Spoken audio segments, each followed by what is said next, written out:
Well, joining me now is the NAACP President and CEO, Derrick Johnson. Thank you very much for being with us. What grade would you give the transition team and the president-elect so far in terms of diversity in the cabinet? Too early to grade.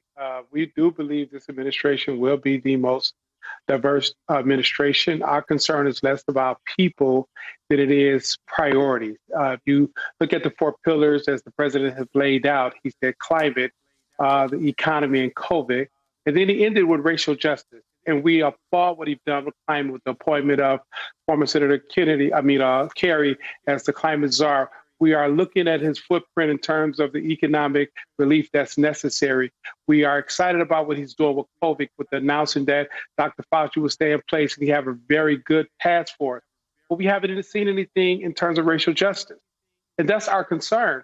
How will this administration truly embed racial justice as a part of the policy priorities, regardless of the race or the gender of the individuals representing his cabinet? What are you hearing about Attorney General, for instance? We know who's going to be at Homeland Security, and that affects immigration and a lot of issues of racial justice. But certainly the Attorney General appointment is the most important in terms of dealing with the racial disparities of the criminal justice system. Well, we've heard several names. Many of the names we're excited about. We know that whoever walks in the door needs to, on day one, understand where all the bathrooms are and get to work immediately. We have a problem with domestic terrorism in this country. We have a problem with militia groups.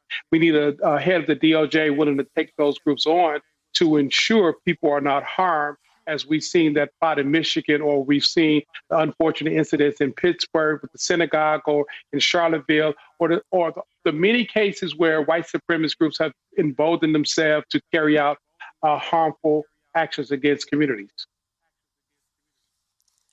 There's also been a lot of pressure regarding the Pentagon and how important it would be, given the large number of minorities in the military force, to have the first Black Secretary of State. You know, the military has been for many years one of the beacons of diversity, and we will hope that will continue. You know, the original March on Washington was planned in the backdrops of World War II in 1941. A. Philip Randolph, NAACP, and many others threatened that march, and that resulted in integration of armed services and the federal government. And we have seen since that time the military being a beacon, an example. And we believe this administration will continue in that same legacy, so that the rest of society can learn from the military around the importance of diversity. There have been a number of members of the Congressional Black Caucus, Marcia Fudge, Karen Bass, floated as potential cabinet members.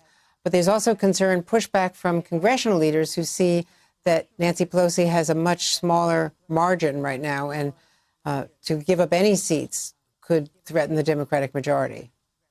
Does that hold water with you, since they're largely from Democratic districts? Well, it's from Democratic districts. But be clear, Congresswoman Fudge will be an outstanding head of the Department of Agriculture. She served as chair of the subcommittee on child nutrition. She understands the agency. That agency, 2/3 of that budget is towards food nutrition. Her replacement will be a Democrat. So that's a moot point. Congresswoman Bass, the former head of the CBC, will be an outstanding addition to the administration. She is sharp. She's a nurse practitioner. She's a critical thinker. Her district will be, that replacement will be a Democrat. So we shouldn't allow ourselves to get distracted with fake arguments when there are opportunities to appoint qualified individuals to serve in this administration.